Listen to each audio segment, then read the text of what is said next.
Hi guys, I'm Mike. And I'm Stephen. And this is F1 Fanatics.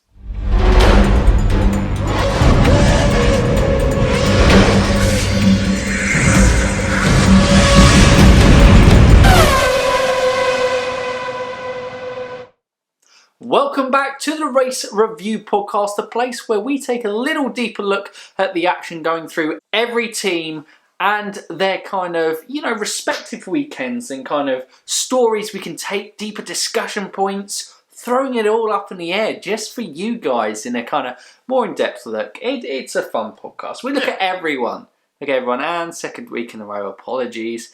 I didn't keep up to date. I watched the F3 sprint race again because it seems to always be at a convenient time on a Sunday morning for me, which was a brilliant race. That really was. And, I know in the F2, Dan Tickton got disqualified and Callum Ilott won. Mick Schumacher won a feature race. Schumacher winning at Monza again. So that was fantastic. Drama. And, brilliant. Yeah. So it was a brilliant action and feeder series. So I will be catching up. So I hope you catch up on the stuff as well. Also, if you missed it yesterday, you can catch our driver ratings for the race on Sunday in yesterday's video. Yeah. It was a good video, I thought. Yeah. You should check it out. We weren't overly brutal on anyone. I don't think so. No. Because F1 won this weekend. F1 certainly did win. But if you're new to the kind of race review podcast, like we said, we'll go through every team in their respective weekends. We'll do the kind of driver of the day in our regards and also the race rating. And that will be it for today. Bam. So make sure you kind of tune in and see what we have to say about this weekend's race. But first up, it's Williams. Stephen, the floor is yours. Yes. F1 won, but Williams still didn't get a point even on Claire and Frank's farewell race. But yes, basically, solid on actual track positions. Latifi actually came 11th, which was actually a very good result. He benefited off pitting before the safety car, and so held on to 11th. And George was in 14th, so not bad on track. But the main focus for Williams this weekend was obviously Claire and Frank's final race, final British-owned team leaving F1. Well, technically, I guess. Yeah, sad times. End of an era. I was going to say decade, but end of an era. Yeah, I was going to say, how do you feel it? Because obviously both of us haven't watched F1 in Williams' main success time, which was the 80s and the 90s. Yeah. And it's been a steady decline. And obviously when we were watching it, there was still some competitiveness with the BMW engine. And then the win in 2012 with Pastor Maldonado, a bit of recovery during 2014-15 with, picking the Mercedes engine at the right time. But, how does it feel? How does it feel? It's just sad. The last independently run team. Yeah, the last true independent run team, is it? Because they're McLaren Racing Point and Haas kind of ours. They're not manufacturers, but they're still a company. It's not a family. Yeah. Last family run team, maybe that's a better way to phrase it. But it's going to be weird having a Williams team, but no Williams behind it.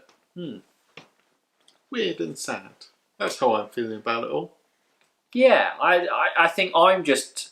Sadness is the main one there, because it's sad that they never got to go back up, considering they are one of the most successful teams in the sport's history. Exactly, yeah. And it's sad that it's kind of fizzled out without a bang. It isn't them going, we're walking away. It's, they are walking away.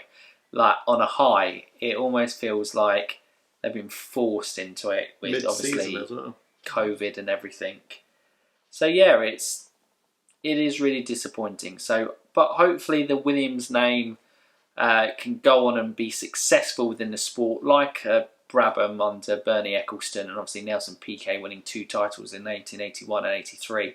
Hopefully they can have that sort of success rather than a kind of fading Tyrrell or whatever type of thing. But fingers crossed for them. Moving on to the second team from what we did with our driver ratings essay, and that was Ferrari. And Monza, home of the Tifosi. Everyone says, you got Alfa Romeo, you got Alfa Tauri there, Italian teams. But there is only the Italian team, and that is Ferrari. Their home Grand Prix, and neither car finished. Sebastian Vettel had a brake failure where literally his brakes went on fire and flew off the car. And he still did an entire lap with a brake failure. Yeah, that was mental. And then Charles Leclerc, driver error, but just clearly pushing after the kind of restart of the race. No, it wasn't. A restart under yellow safety car. Yes, wasn't it? The first safety car from Magnussen. Yeah, and just kind of completely lost it and went. It was a moment when he went into that wall, but. Yeah, well, first, main thing is he was okay. Yeah. Thank goodness he didn't do that when he was not wearing a seatbelt in Barcelona, because it proves you're pushing onto you're pushing the mark, aren't you? In terms of thing, he's trying to drive that car on the edge because it is such a poor performance, and he won this race last year, so it must be incredibly disappointing for him. Yeah. This year in Ferrari. We know it needs to be better. Binotto says it could take years to recover from this point. For the good of the sport, I hope that's not the case. In 2022, they kind of sort themselves out. But they looked off the pace even with the kind of various issues they had. Was it good? Both retired? So we didn't see how bad it could have got? Yeah, that's it. It is a positive that both Ferraris retired. So well done, Ferrari. Saved the embarrassment of finishing the race and retiring and going, well, if we finish the race, then... Well, they could have finished Brandon Williams, so, could have been very embarrassing, so, Yeah, it weren't great. But, Jado, here we come. Absolutely. 1,000th Grand Prix for Ferrari. Absolutely brilliant. I know Drive to Survive episode is going to be short, isn't it? So follow Ferrari. There was, it certainly. They went home halfway through the race. They're going to have to use a lot of footage not at that race. Clearly. Oh God, Ferrari. But yes. Yeah, I can't really say anything more about Ferrari. Don't make me say more. Haas. Should I go Haas? Or, no, it was Alfa Romeo. Because Kimi P12, Note P13, Giovinazzi P15, rock last. He might have been P16 because it was 4 retirees, wasn't it? Oh, Albon was P15, wasn't he? Yeah. Russell's 4. Yep. Giovinazzi 16, dead last. He suffered from the pit lane being closed. Well, I say he suffered. Pit lane was closed. We'll come on to Lewis that it was, there's an argument there that was, very unlucky for Lewis. But Giovinazzi, I don't know where he was, but I'm sure he was towards the back of the pack. He's had all these cars. Okay, Lewis has pitted, but everyone else has stayed out. Clearly in their heads, they're like, masterstroke, no one's pitting under safety car. Let's pit. Nothing could be wrong. Everyone's messed up. Alfa Romeo, best strategist around. Lewis is doing it. But come on, guys. The pit lane was closed. No one was pitting for a reason. And he got completely messed up from that. Didn't see him for the rest of the race. Stayed at the back. But even before that, he was stuck behind he wasn't beating Kimi. Kimi was the faster Alpha. Terrible race for Gio, following from a disaster of Spa. So let's see how long Gio keeps the Alfa Romeo seat for. Hooray! To the end of the year. To the end of the season. Because it's going to go to Robert Schwartzman or Mick Schumacher. Or Callum Wynot. Well, Callum Wynot seems to be fading a little bit, and he needed to win the championship to, I think, basically secure that seat. And he still has a chance. I think there's still like 9 or 8 rounds. The championship? I believe Schwartzman is after this weekend because he won. Schwartzman didn't win another race. No. I believe Wynot's top, Schumacher's second, and Schwartzman's third. Wow. I may be wrong there. Could be wrong. So Mick Schumacher's second in their championship. I think Mick Schumacher's destined for that Alfa Romeo seat. Yeah. He's got the name, and he also is a talented lad. We've got to forget this. He isn't just getting there in a name.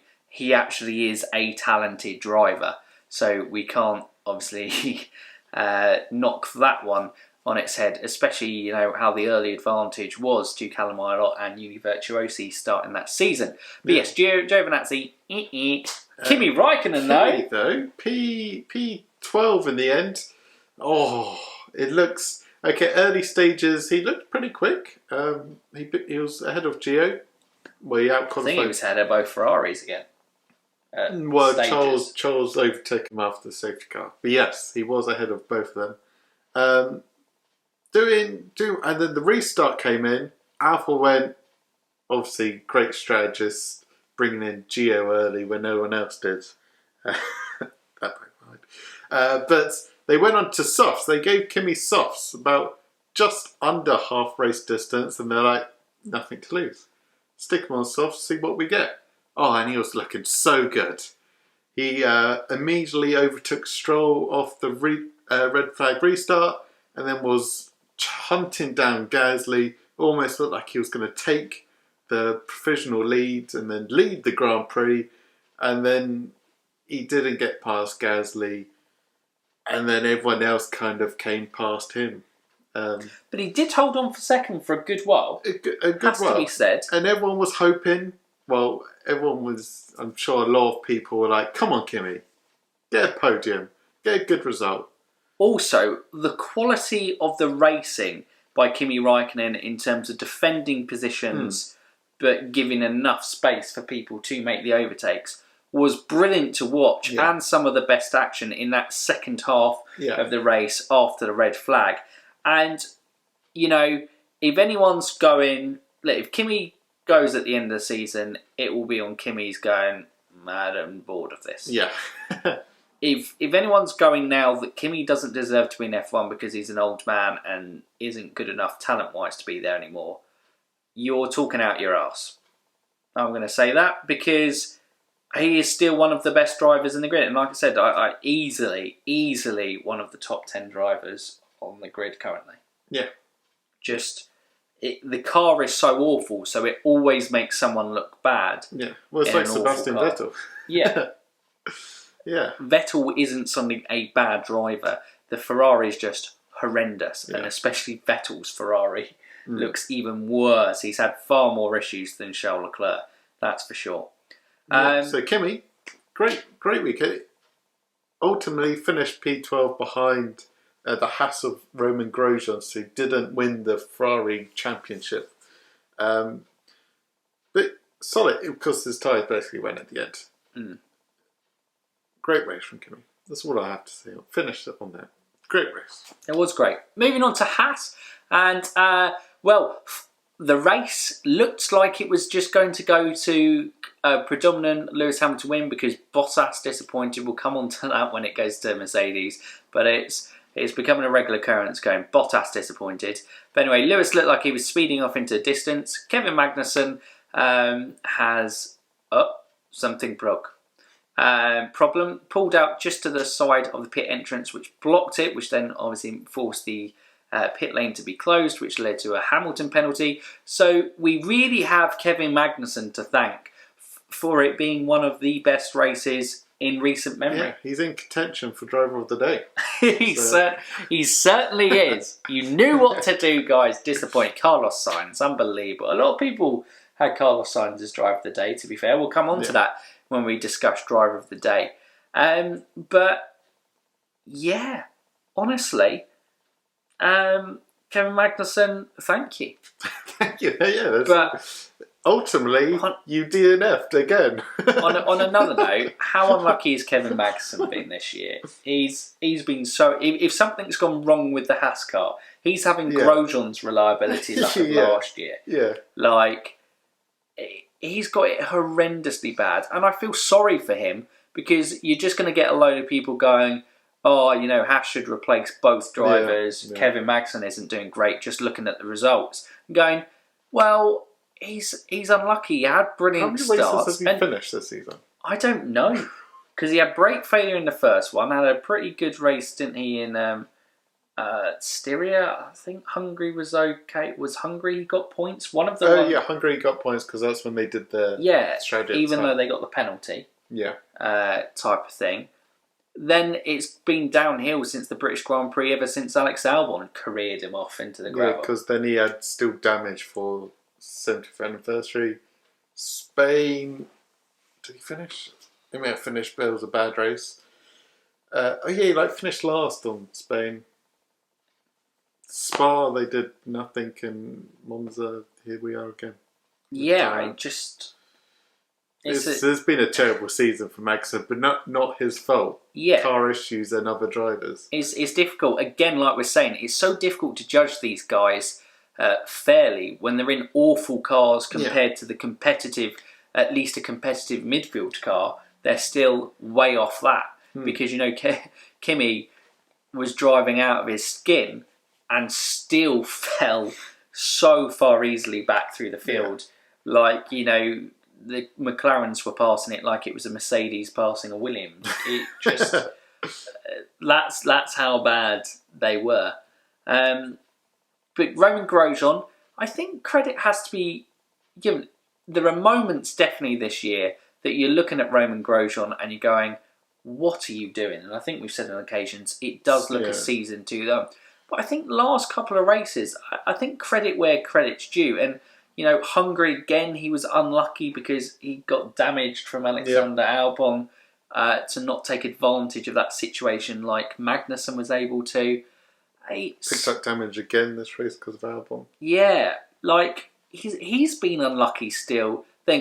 You can say obviously he's maybe brought on that bad luck a little bit with more of his aggressive defending at times. But on reflection, I don't think Roman Grosjean's having an awful season. That Haas car is an awful car again. I would say, looking now, what, we 8 races in after Monza? I can think of the British Grand Prix, wasn't it? He was awful. And was it Spain as well? Yep. The other times, I don't think he's been that bad. Yeah. I think it's just the car. Yeah, because he also had brake problems, didn't he, in Austria as well? Yeah, so it was double retirement on that. He did have some off in Austria still in that regard, but it's got to be his last season. Yeah, I think it will be. I don't think he's enjoying it too much. Well, maybe he is. He wants to be competing for wins, that's what he said. So I can't see him staying in F1. But yeah, last 2 races, I think we've seen an improvement from him. Yeah, I think we've got to be fair to Roman Grosjean on that front. But yeah, that's it from Haas for me. That's it from Haas. Let's go to... I think it's Renault. Yes, Renault. I could stop by Red Bull. We'll go Renault. You can go Red Bull. No, we'll go Renault. I'll leave you to Red Bull. Renault. P5? No, P6 and P8. There we go, for Ricciardo and Ocon. Ocon wasn't very happy on the team radio. Did you listen to it? Yeah, I did. He was trying to complain and then the team were telling him, shut up. Yeah, I heard that. Cyril just with the final. Yeah. This is not the place, Esteban. Yeah. Yikes. When you've got AlphaTauri, McLaren and Racing Point all on the podium and you're in theory meant to be the best team, the favourite team out of Mercedes and Red Bull for this weekend, and you're down in 6th and 8th, it looks really bad. It does. And you go, he's probably got a point. Yeah. But it all went wrong in qualifying. Because they qualified behind the McLarens. Well, Esteban didn't even make it into Q3. So that's basically why Esteban never took advantage. But even Danny Rick, he was too far behind. And they didn't do the early pit stop, especially Esteban, because he was on the harder compound, I'm sure, maybe. It's probably a fair assumption, being outside the top 10. So they obviously did the early pit like Pierre and that lot did. So they couldn't benefit off the safety car there. Then the red flag, again, they didn't really benefit too much.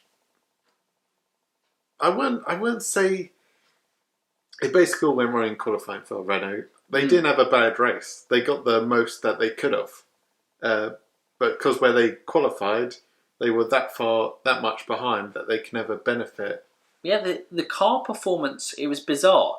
The car performance, for some reason, like, they do really well at the power-hungry track. So Monza and the Bahrain outer circuit is going to be the other one. But, Monza is like, you go, well, this is a proper chance for Renault to show off. And they didn't really have the pace all weekend. They weren't really impressing in practice sessions.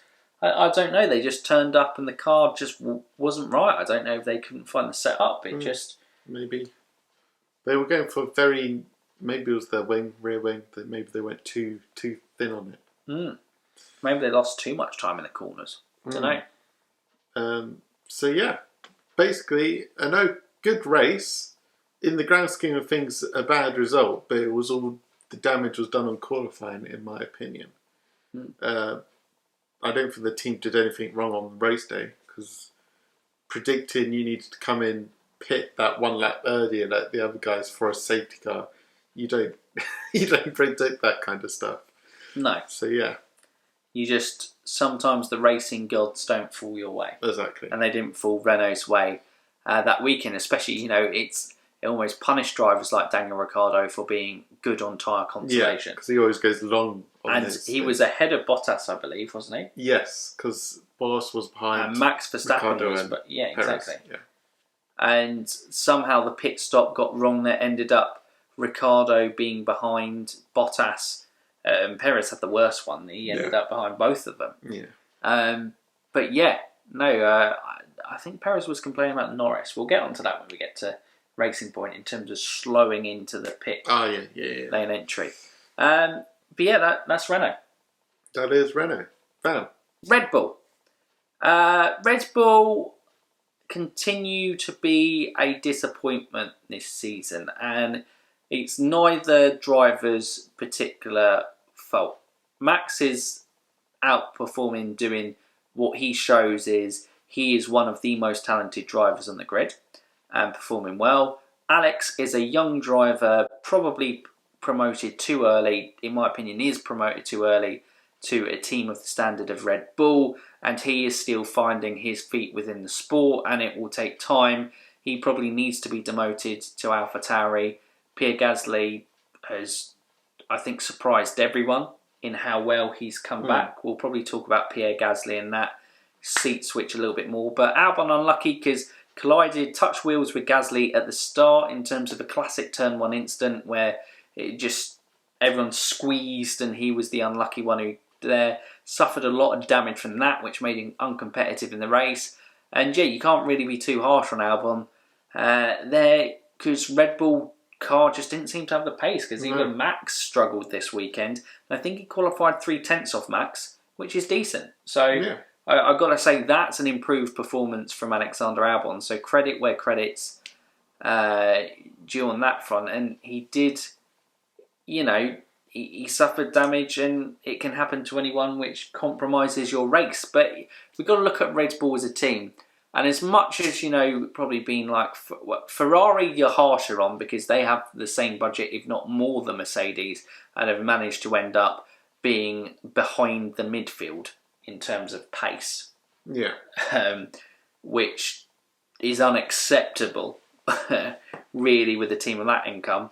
But Red Bull have the third biggest budget on the grid, and they're just not competing with Mercedes at all. But I guess, I suppose it's disappointing because they realistically should be third and fourth every race. Yeah. And they're not. And pace just wasn't there, yeah. And in these power-hungry circuits, we always know that they are more downforcing and don't necessarily do too well at these circuits. But I don't think anyone expected them not to have the pace behind the McLarens and the Racing Point of Sergio Perez, but then in the end, Lance Stroll as well. It's a difficult one because I don't know where Max would have ended up. It looked like he was stuck. He came out and said the race was ruined from the race start. So yeah, he had an awful race start, didn't he? yeah, He just dropped back. I don't think he was expecting anything from the race. No, and yeah, maybe it proves how important, and we'll probably come into it, how a budget cap is so important, because if you bring those budgets closer together, you've still got the best minds in the sport, but you can't have someone like Mercedes just relentlessly spend their way into dominance. Yeah. Essentially, because if we're being honest here, Mercedes should have dominated as much as they have done in the sport because of the amount of money they're spending. They pumped into it, yeah. The ones who are the biggest disappointment and biggest underachievers, like we said all the time, is Ferrari, because they're spending the same amount of money and getting worse results. Yeah. But yeah, there we go. That basically sums up Red Bull weekend disappointment. disappointment. Glad to see the back of it. Maybe more hope in Mugello because you got a few more high-speedy corners in there. I believe Alex, I think I was listening to something say Alex Albon in terms of it won't be as good as Spa for them because the Red Bull feels really good in the slow speed corners, but in the higher speed corners, that's really where Mercedes come into their own. Okay. So expect Hamilton. See you for the next triple header. Well, no, it's double header after this, isn't it? I don't even think it's that. I think we just go into break weekends. I think we might have a normal F1 season after this. Don't we finish on a triple? I think so, yeah. Because the double Bahrain and then Abu Dhabi. But yes, Mugello probably still not going to be great for Red Bull, but maybe better than Monza. Yeah, I'd expect it to be better than Monza. Hey. Yes, there we go. Red Bull done. On to Racing Point. Mm-hmm. Checo P10 and Lance Stroll, his second career podium in F1. P3, baby, P3! He does like Monza. Bam, P3. There we go. Checo's race, messed up in the pit stops, as we mentioned earlier. He lost 2 positions from the first safety car round of pit stops, put him at the back, and it was somewhat recovery to 10th. But really, it wasn't a great day for Checo. Again, the racing points weren't looking incredibly quick. I know Lance Stroll's finished P3, but I'll come on to that in a second. Just Checo's struggling at I feel like Sergio Perez always seems to come off worse from a team decision this year, and then for whatever reason it just compromises his race and he just seems to have nothing, and Lance has been the opposite. He's benefited from all the situations. Yes, so basically Lance, a couple races this season, there's been a safety car, they haven't pitted Checo. They did that in Austria 1 and they did that last Grand Prix in Spa. They are the anti-double stack team. Yeah. They don't want a double stack. Whoever's leading in the race, they pit, the other one stays out. They basically left Checo out and cost him a podium in Austria and then cost him a good race in Spa. Monza though, okay, let's bring in Checo and leave Stroll out this time. Let's not pit Stroll under safety car. Red flag! Red flag! Red flag! Free pit stop for Lance Stroll, and Checo's at the back, Lance Stroll's at the front. Because he didn't pit under safety car. I mean, you can't write it. Yeah, I was literally about to say that. You could not write it if you tried. But it's fair play to Lance. He's been in a situation, he has been better this year. Yes. It has to be said. He is proving his doubters wrong. We've said it before, you know, especially when we're in a video in our Driver Ivories one talking about Lance Stroll and Alex Albon. You know, he is one of the guys with the biggest pressure on him in the grid because everyone wants him to fail because of the money he has. Yeah. Forgetting that the majority of drivers on the grid come with a form of financial backing. It's just not their dad, other than Nicholas Latifi. Although Lando Norris comes from his dad, I think, is the main wealth behind Lando. You know, Sergio Perez has like a massive He's the only one that has a dad that owns the team. Yeah, that would be the one. But you know, He's doing well. And this is what we would usually say about Sergio Perez. A podium position was up for grabs. And he got it. And he was able to capitalise on it. And this is his second time he's done it. Baku 2017 with Williams. Now he's got a podium with Racing Point. I mean, we didn't think that it would take this Racing Point this long. Yeah, and exactly. it would be Lance instead of Sergio. But it's happened. It's happened. It was quite fortuitous, as we've said. He got lucky. But the disappointing thing, however great his second career podium will feel, in the back of his mind, he knows he's missed the golden opportunity for his first F1 race win. And a prestigious title for any driver.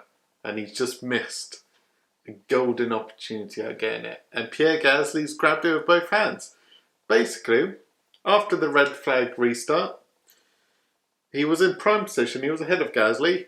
All he had to do was follow Lewis in P2 into the first corner, and he would have had the race win. Stroll, he's a great starter. You can see all the highlights of Stroll starts. But when it mattered... Spain is one in my mind recently where he just took Bottas on the inside. But yeah, as you say, when it mattered, fluffed it. And dropped all the positions back. It dropped to Kimi. Did he lose it? And he lost it to Gasly, Kimi and Sainz. Yeah, I think it was Sainz as early as that lap because he went late break into the second chicane, didn't he? He just went off, and we thought Lance Stroll was going into a wall. The pace that he went off, locking up. Failure. But he flew back. It was like, oh no, there he is. It was like, whoa. So he recovered to third, but the race win was there. But again, as we mentioned, Racing Point pace wasn't quite there, and he never looked like he was going to close on those front two when he wasn't third. So yeah. And comfortably managed to gap between Lando Norris. Yeah, so fair enough to... So it was still a very impressive drive from Lance Stroll. And Sergio Perez, for him, an incredibly weird season, I think. Yeah.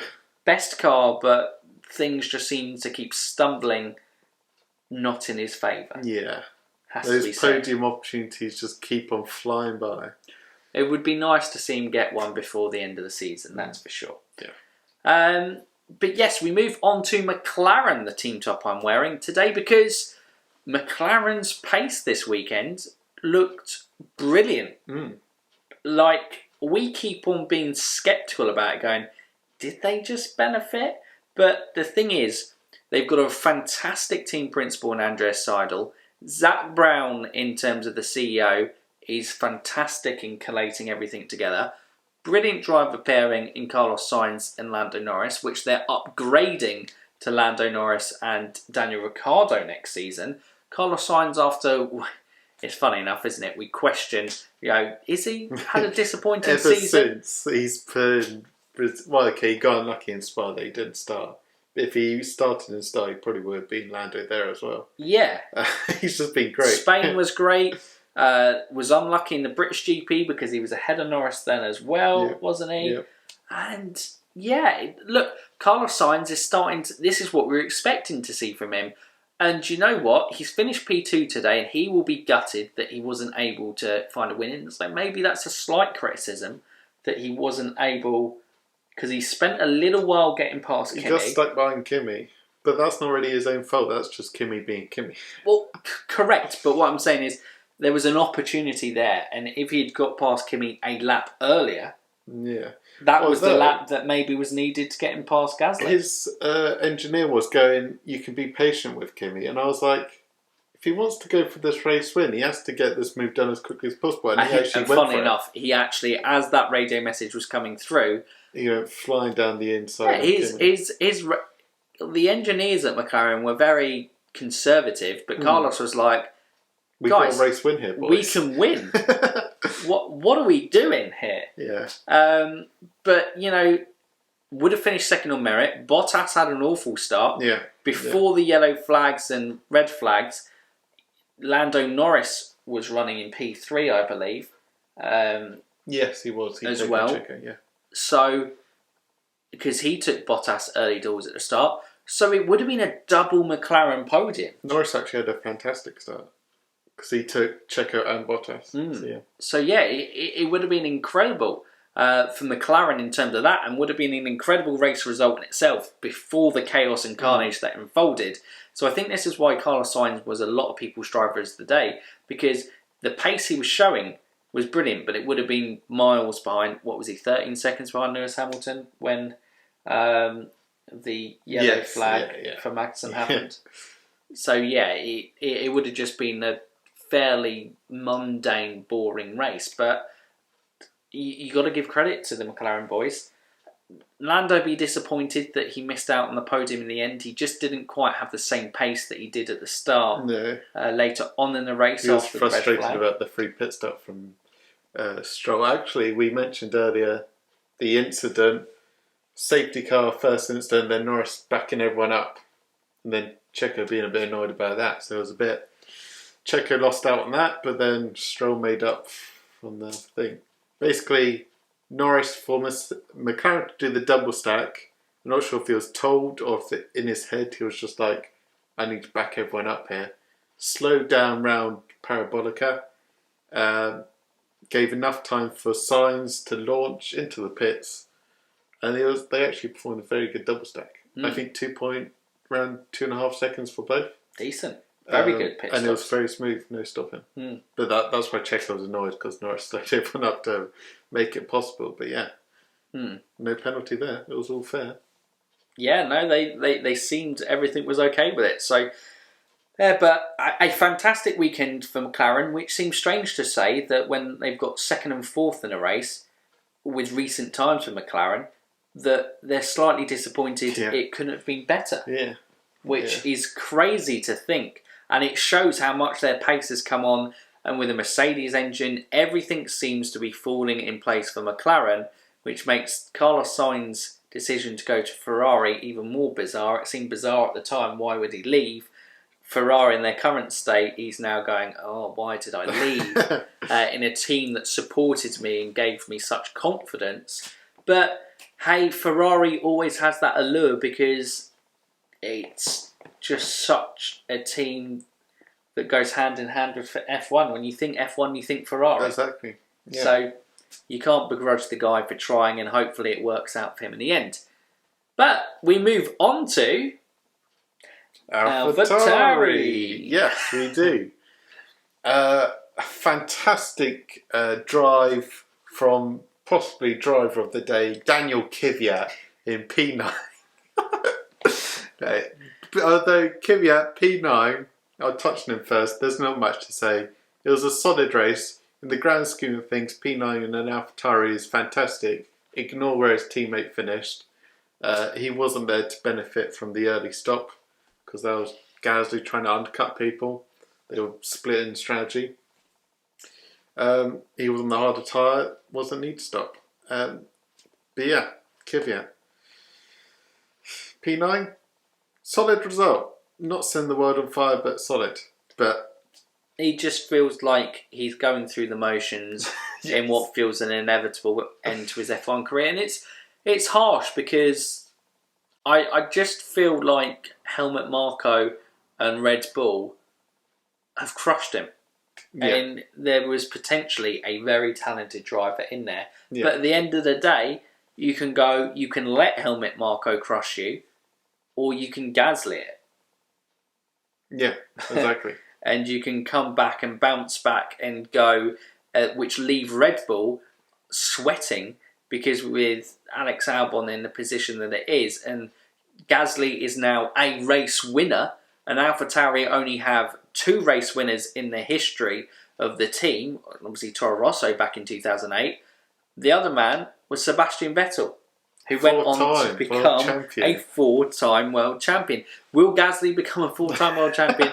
I'm not sure on that. It's going to be the formula for success. But, what you've got to say is Pierre Gasly wasn't ready for that seat back in 2019. And he was rightly criticised and he was rightly dropped. I don't think Red Bull made a wrong decision there. They handled it poorly. They could have done it a lot better by saying Gasly is safe. 2 days later or whatever, Get Gasly is dropped. They could have been more open and honest through the process, and I think Gasly found out through the headlines rather than the team itself. So they really did dirty on Pierre Gasly. But ever since that point, he's taken it on the chin. I think Anton Hubert's death, in a strange way, strengthened him because he's got that resolve almost. He's racing for the both of them. And, he just really doesn't want... He realises how much he wants this dream. The podium in Brazil in 2019 was incredible. And the race win in Monza was sensational. Like in the AlphaTauri, the McLaren was the second quickest car that weekend, and he was able to maintain and manage the gap with Carlos Sainz on merit, because it was a good number of laps that it was a 4-second gap between Carlos and Gasly, and he was maintaining. Yeah. And it's just... It was only when his tyres started to go a bit. Yeah, I don't think I rounded off on Kvyat, but... Yeah, it's sad. You kind of merged into the one. Yeah, Kvyat is sad, but his time is... And I think in FP1 they kind of just said, they're like, do you see anyone outside of the Red Bull programme offering Kvyat a seat? Oh yeah, was it Martin? Yeah. No. It might have been Karun. Someone just shut it down and went, no. Loved it. But yeah, maybe Yuki doesn't get top 4. Maybe he survives another year, but you can't see it. You think Red Bull will be lining someone up for that seat. If it's not Yuki, it's someone else. I mean, Liam Lawson will have enough super licence points, I believe, if he gets third in the championship. There you go. Although Tabor shares there. I think Liam Lawson still will have enough points, but I don't think they'd gamble on Liam Lawson because they really want Yuki in that seat. Yeah. But they could potentially put Liam in the seat filler because Helmut Marko is anti-Kvyat. So. Yeah, so... I think this last season, it's overall good drive, but yeah, it just sums up Kvyat's season that Gasly's at the front and he's in P9, which should be a good result, but now it doesn't look like a good result. But yes, Pierre Gasly, like you're saying, sensational return, has won the Italian Grand Prix at Monza. Someone from an Italian team had to win it, and Gasly went, okay, I'll do it, guys. And he did it. I can't believe it. He won the race basically from the red flag restart. You know, the picture that just epitomised everyone's feeling is the one where, after the podium celebrations, Lance Stroll's left, Carlos Sainz has left, the AlphaTauri guys left, and it's literally just Pierre sitting there with the confetti going around him. And I think he's just like, what? I think he told Ted, because Ted asked why he sat up there, and he said from Brazil he wished he'd stayed on the podium and soaked it up a bit more.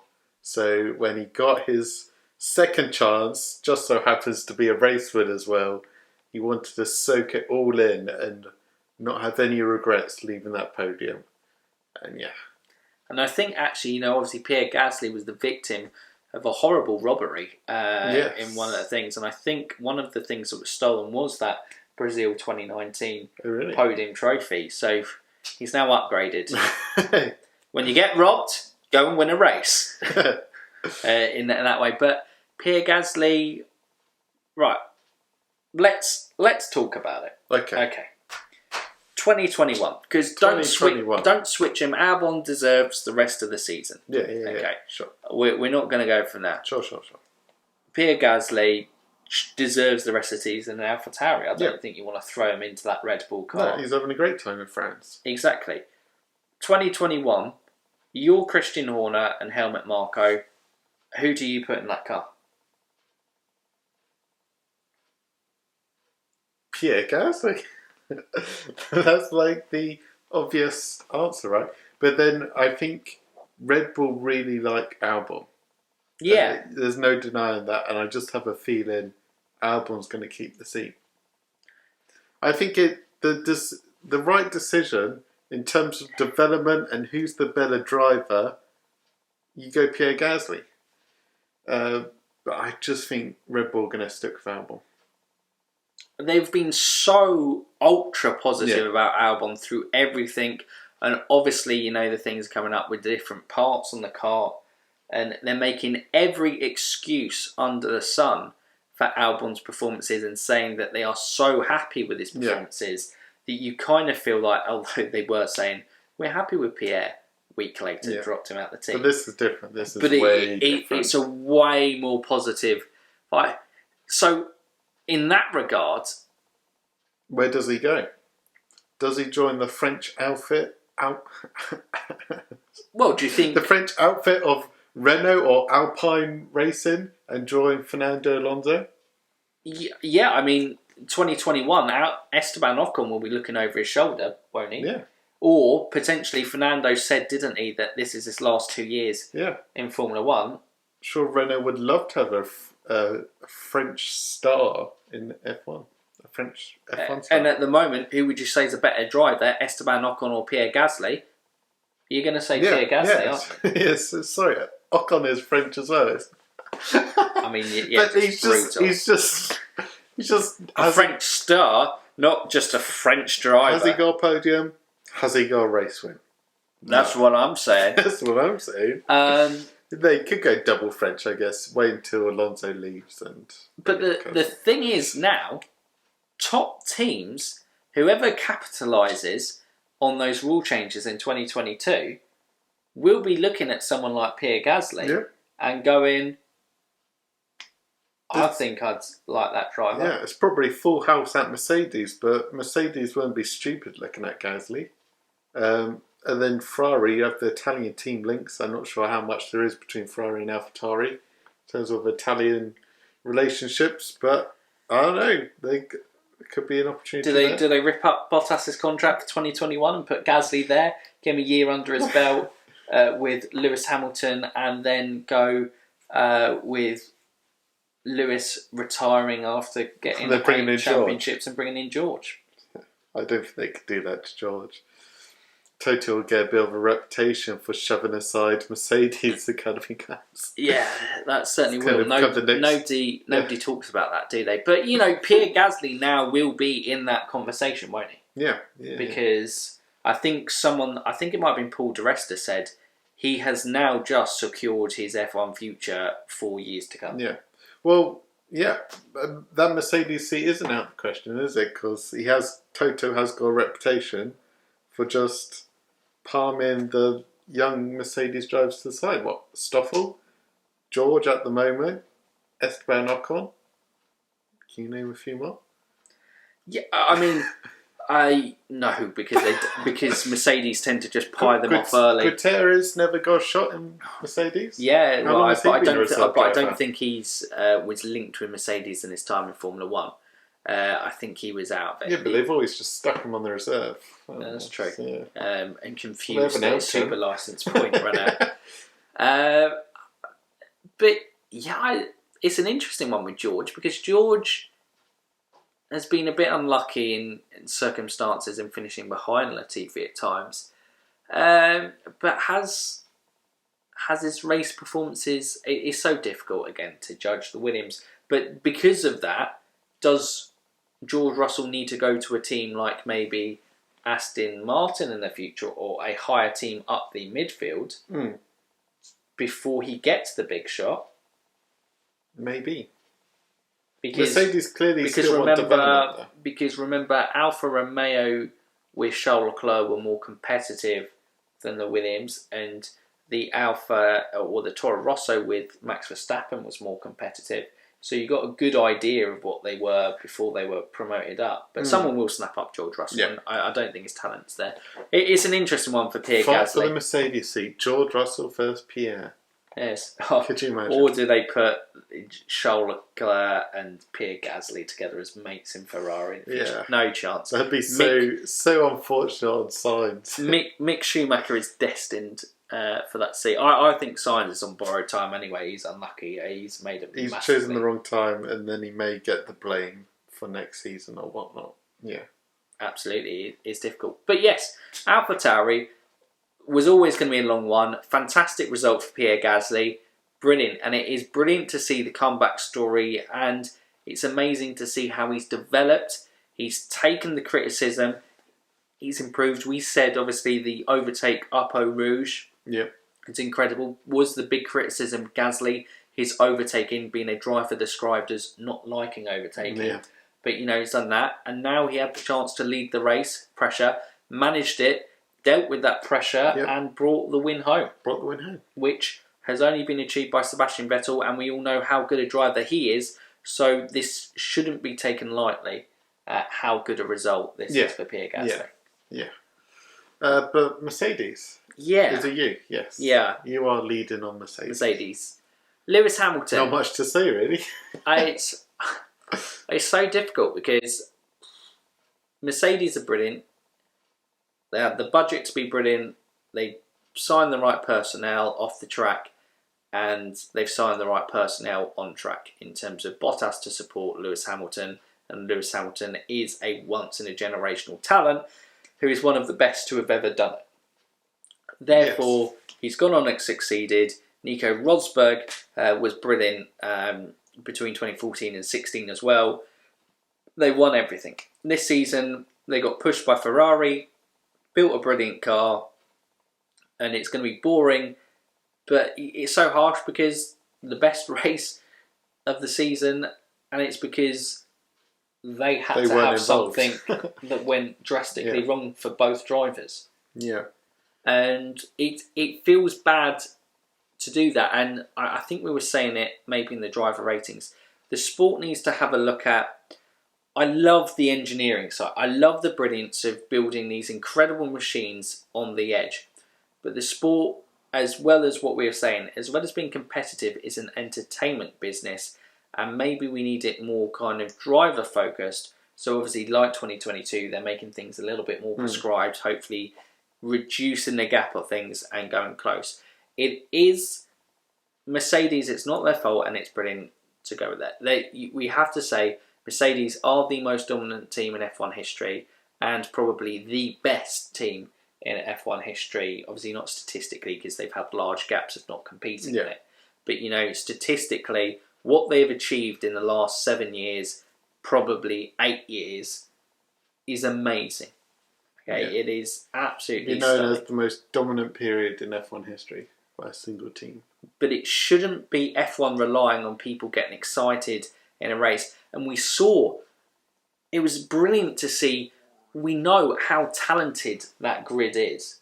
Gasly, talented, Sainz, brilliant going from there. Lance Stroll proving, guys who, with Lance Stroll, who was written off at the start of the season as just a playboy rich boy in F1, has found his way onto the podium. And throughout the field, just with fighting positions. Yeah. Kimi Raikkonen still fighting at the top in an Alfa Romeo when he could and had the tyre grip still there. This is what we want to see. Close racing on track and people competing for victories and the key positions within Formula 1. And unfortunately at the moment we're at a stage where it has to be a penalty with Lewis Hamilton. I'll let you explain that in terms of why it was probably quite a bit harsh on them. And Valtteri Bottas, who isn't good enough. I mean, like we said last week, it wouldn't be as bad if Valtteri Bottas was just competing. I think this race shows how important it is to have competitiveness for the key positions in Formula 1 that gets people edge of seat. We had that nervous tension at the end of fighting. An actual race for the win. Yeah, which we just don't get. No. And in the last few laps of going, will Sainz catch him? Will he not? That's the excitement that we want as F1 fans. And Bottas isn't providing that. Another poor start for him. Can't see anything was wrong for his car. Yeah, at this stage, it's so harsh. I think he just needs to be taken out of the Mercedes environment. But at this stage, you're probably going, does he deserve a seat in Formula 1? Which is complete. I'm the wrong person to ask. It's completely harsh. But, he's just not showing that fighting instinct. As much as we said Pierre Gasly's fighting for positions, Carlos Sainz on the radio going, no, there's a race win. It's like going, P2's great. It's like going, no, we can win this. I hear Valtteri moan, and I think he said, the qualifying gap pisses him off. But he doesn't show it in the way that he drives. Yeah. He just shows subservience, and it's another mistake, another missed opportunity. He looks like he's broken, and maybe to see the best of Valtteri Bottas again, he needs to go, because I think the heat and the pressure is too much on him, and Hamilton's in his head. He can't beat Hamilton in Hamilton's team. Yeah. That's for sure. Yeah. Even though pace, qualifying wise, he's very quick, but even that in recent weeks has just dropped off a cliff. That race start. Oh, that sums up Valtteri. And then basically from that race start, I think both Mercedes had cooling issues when going through traffic. But the difference was Lewis actually made his way through traffic and Bottas didn't. So I think the only overtakes Bottas made was in the pit lane. So yeah. I know the Mercedes isn't designed for overtaking, but when Lewis carved his way through the field, quite quickly. I know he went against a fair few competitive cars through there. He went past Checo, Kvyat and Esteban in the end. And Bars couldn't do anything with the cooling issues. But yeah. Yes, the Lewis Hamilton incident though, got his penalty. We mentioned it with Gio, pit lane was closed. However, unlike with Gio, where Gio had like 20, 30 seconds to his team to get an act together, and plenty of examples in front of him, Lewis had no one. His team had no one to gauge off, and they had 10 seconds between Lewis, the safety car coming out, and Lewis going to the pit lane, and they just brought him in, safety car. Turns out pit lane was closed. There were two signs saying pit lane closed. Yeah, I can understand why he was frustrated and Mercedes were frustrated, because it is such a short time frame. And like I said, looking into it, it's not like a big glaring thing that they would have missed. Yeah, basically, the alert for a safety car, you get flashed in front of you. Everyone notices it straight away. But the thing with the pit lane being closed is I don't really understand how the displays work, but apparently the message gets sent and it was like buried. They had to flick through about 4 or 5 different displays to see the message for the pit lane getting closed.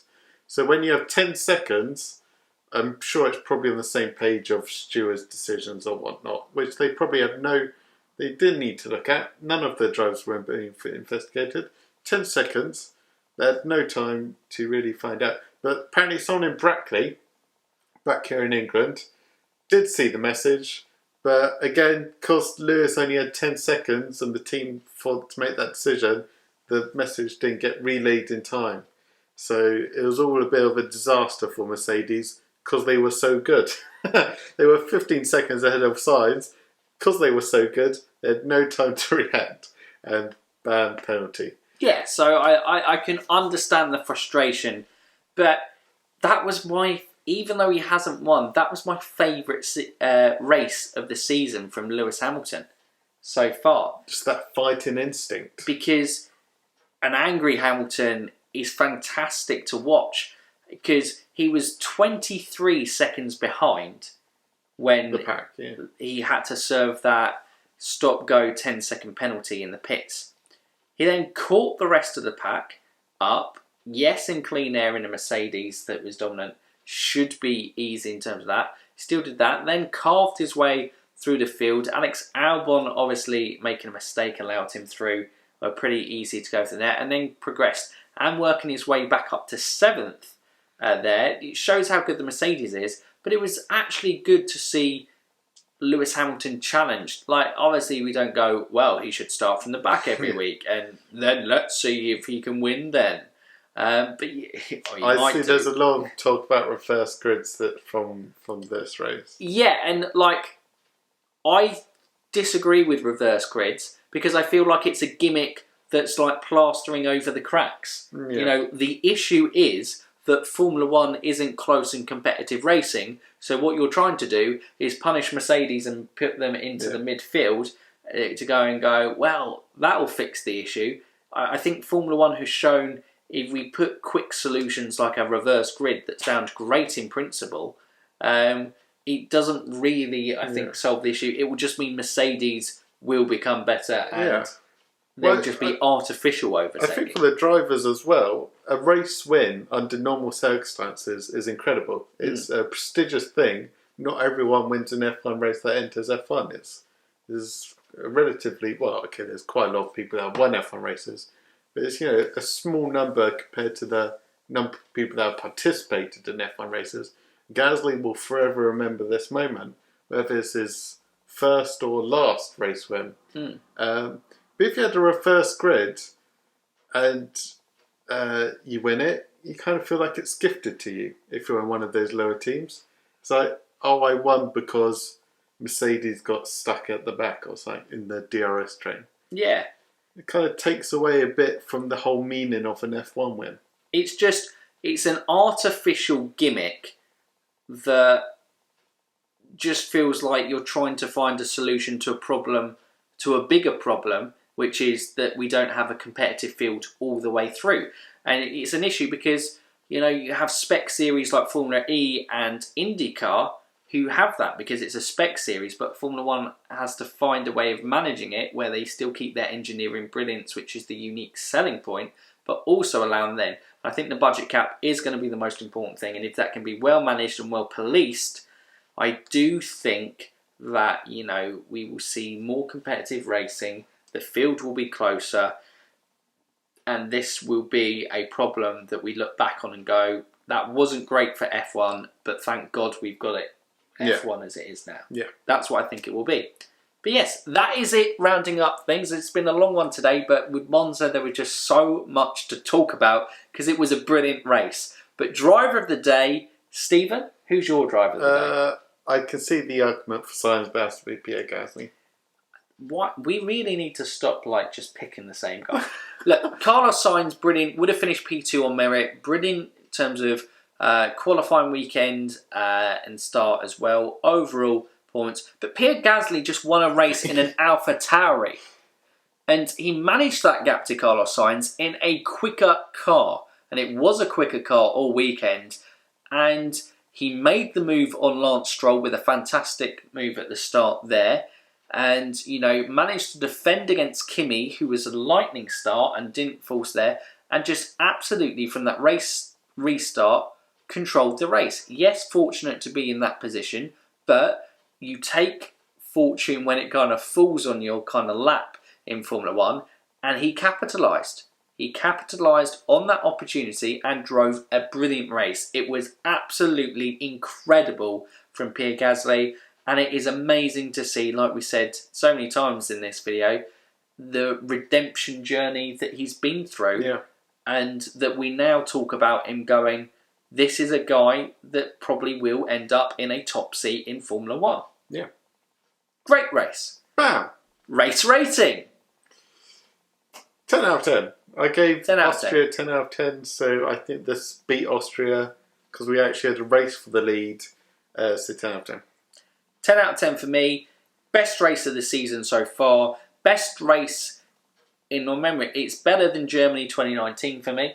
I could say the rain was just kind of caused chaos because just of the competitiveness throughout the field, the on-track action that we got, the overtaking that we got, the surprise, it had literally everything. Yeah. It just was an absolutely brilliant race, and it showed the importance of why we need competitive racing from the top of the field all the way through the rest of the field for a brilliant sport. You can't just have one team dominating the top performances. It's no surprise why everyone's saying this is the best race. It's because first, second and third were completely unpredictable. Yep. And people were rooting for, different people to go. There were people for Lance Stroll, there were Carlos Sainz fans rooting for it, Pierre Gasly fans rooting for it, even Lando Norris fans were probably rooting for him to get onto the podium. McLaren team, yeah. It was, crazy. Renault fans hoping for a kind of a late burst from them. No, I think they were done. They were done. They were done. But you know what I mean? It just, that unpredictability at the front and genuine competition between those drivers at the front made it an absolutely fantastic race. Yep. Can't add any more. Best race of the season. Had everything. But that's it from us today, guys. We hope you enjoyed it. Leave your comments down below on what you thought on what was a magnificent race with some magnificent performances within it. It's going to be a very positive one, I think. Yes. In terms of general. I think it just was the lift that everyone needed at this point in the season after a bit of Mercedes dominance following before that. Yeah. But that's it from us. But if you're new around here and you haven't done so already, what can they do, Stephen? Make a like, subscribe, and ding that bell. Ding that bell. So for now, UF1 fans, keep racing.